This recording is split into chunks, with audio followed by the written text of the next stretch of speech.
اور حضرت عبداللہ بن عمر جو وہ روایت کرتے ہیں، بخاری شریف میں آتا ہے، سنے جو کسی نان مسلم کو ناحق قتل کرے وہ جنت میں نہیں جائے گا، نہ ہی وہ جنت کی خوشبو جو ہے وہ سونگے گا۔ اور جب انہیں برین واش کیا جاتا ہے تو انہیں سبق پڑھایا جاتا ہے کہ تم یہ کرو تو تمہیں جو ہے وہ جنت ملے گی۔ دیکھیں وہ تم جو ہے وہ اس نوجوان نسل کو برین واش کرتے ہوئے یہ تعلیم دیتے ہو، سنے تاجدار کائنات صلی اللہ علیہ وسلم شاہ فرماتے ہیں کہ وہ جنت کی خوشبو بھی نہیں آ سکا۔ سید عالم صلی اللہ علیہ وسلم شاہ فرماتے ہیں من قتل معاذا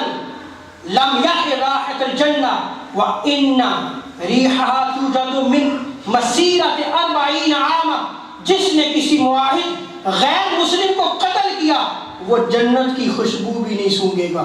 حالانکہ جنت کی خوشبو 40 سال کی مسافت تک جو ہے وہ محسوس کی جا سکے،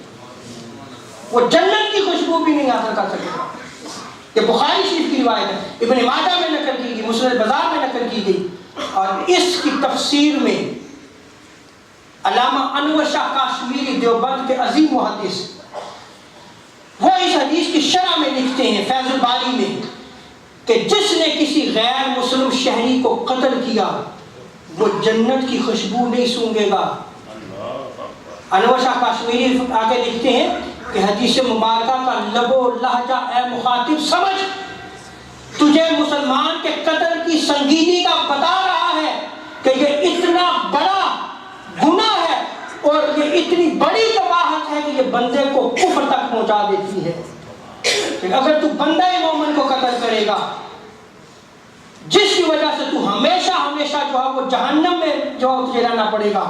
جبکہ غیر مسلم شہری کو قتل کرنا بھی کوئی معمولی گناہ نہیں، یقیناً اس کا قاتل بھی جنت کی خوشبو نہیں پا سکے گا، یعنی وہ بھی جنت میں نہیں جائے گا۔ اور حضرت ابو بکرہ روایت نقل کرتے ہیں، سنن نسائی صحیح ابن حبان مصنف عبد الرزاق میں اس روایت کو نقل کیا گیا، قال النبی صلی اللہ علیہ وسلم